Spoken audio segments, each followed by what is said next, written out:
Something worrying has been happening with my brain and focus.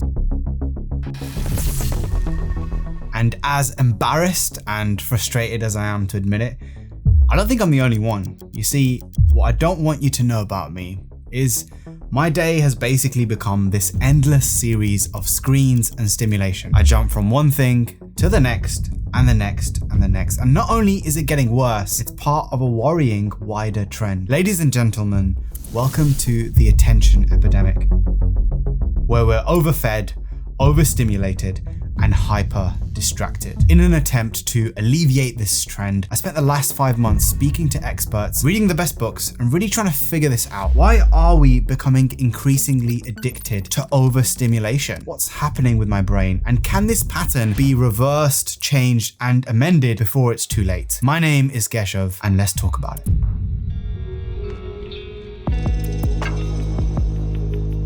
We often think our life works like a single player video game where you, the rational, logical human, are at the wheel, you're in control. But actually your psychological mind has 3 parts: the chimp, the computer, and the human. And it's not a totally equal relationship, but one where the human is kind of the weakest and slowest to react to various life scenarios. Someone cuts you up in traffic, the emotional chimp mind gets there first and releases a flurry of cuss words. You're feeling bored, unmotivated. The inner chimp reaches for your phone pocket. And it's often said that your mind is like a monkey jumping from thought to thought like branches on a tree. But the modern world has amped up this analogy. Our inner chimp is running wild, overdosed on a cocktail of stimulation, endless entertainment, video games, junk food, pornography, vaping, smoking, and more. If you've ever struggled with a bad habit or an addiction to something, this is why this cycle is so addictive. Pleasure. Whatever your drug of choice is, whether it's junk food, mindless scrolling, porn, vaping, drinking, whatever it is, beneath all those things is a common addictive thread. And it's because a part of you doesn't want to stop, because you're addicted not just to the thing, but to the anticipation of reward. And to understand, let me tell you an important story of some lab rats who got so addicted they were willing to harm themselves in the pursuit of pleasure. When the pleasure and motivation part of the brain was first discovered, it was discovered in rats.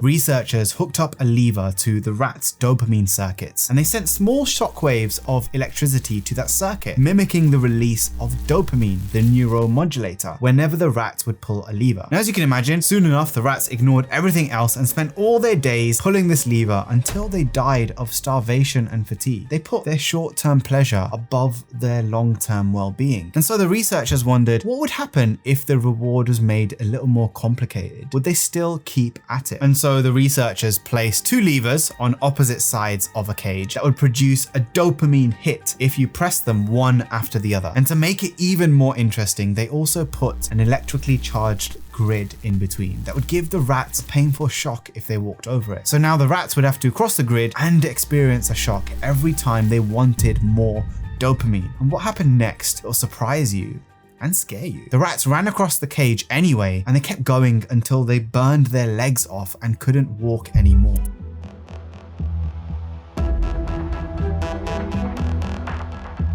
So what's going on here, and what can you learn from this cruel experiment? In anticipation of a perceived reward, the neuromodulator dopamine is released. It makes your brain say, this feels good and I want more.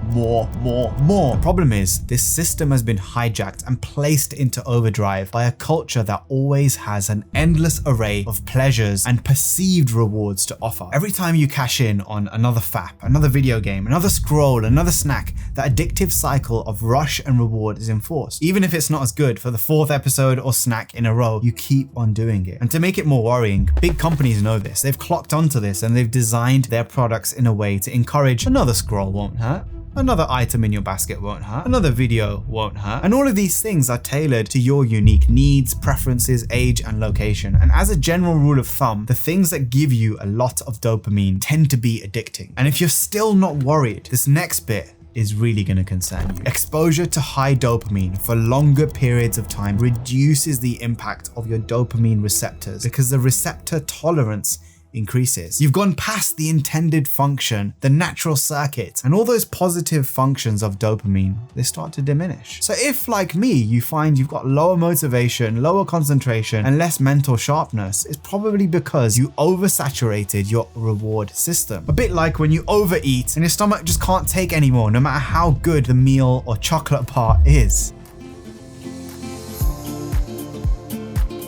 Our brains are amazing things, but I think in a way, all these technological advances have left us behind. And I say this with compassion, but it's like your brain is stuck on Windows 95 in a smartphone 8. There are so many supernaturally high dopamine giving activities and substances available to us at the top of a finger. You have to be aware of how much you consume and how often those perceived rewards are hollow and short-lived. I want you to imagine that this graph represents your dopamine levels throughout the day. You start off at the baseline here, and immediately, let's say you wake up and you reach for your phone for a quick scroll because you're a bit tired, you're not ready to wake up yet. Now you're expecting a reward, and so your level of dopamine rises, but then it quickly crashes after. And as you're getting ready for the day, you grab your favorite snack, you get some coffee, and again, it increases by 50%. And before you know it, your brain needs this cocktail of various things to get you the same dopamine results. Even just thinking about something that you want, it releases and triggers the dopamine response. Whatever your drug of choice is, like I said earlier, beneath it all is a common addictive thread. Viktor Frankl said, when a person can't find a deep sense of meaning, they distract themselves with pleasure. And the solution that you've been told is all your problems, the solution lie in nofap, in cold showers, dopamine detoxes. Now they have a place for sure, but it only gets you started. And there's one huge problem with these approaches. They don't encourage long-term balance, but they favor short-term abstinence, abstaining from comfort, pleasure, even joy. And the truth is, you do want these things in your life, but just in the right amounts. There's nothing wrong with a video game. There's nothing wrong with chocolate ice cream, but there's just one key critical thing that makes the key distinction between helpful and harmful in your pursuit of satisfaction and reward. You've heard all about dopamine, but I think the key lies in another neuromodulator, and one that is more sustained, more long-lasting, and kind of meaningful, and it's called serotonin. If we make these negative activities shared, not solitary, you're more likely to feel longer-term contentment. You're gonna feel, this feels good and it's enough, not I want more.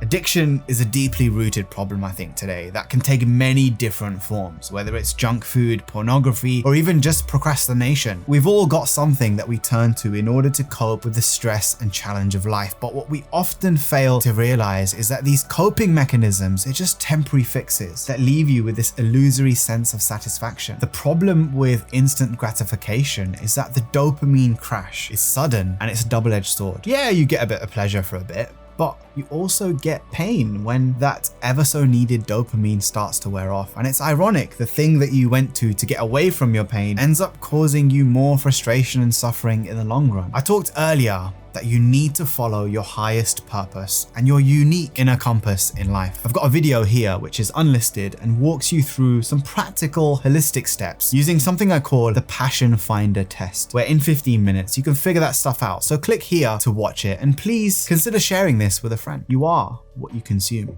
Peace.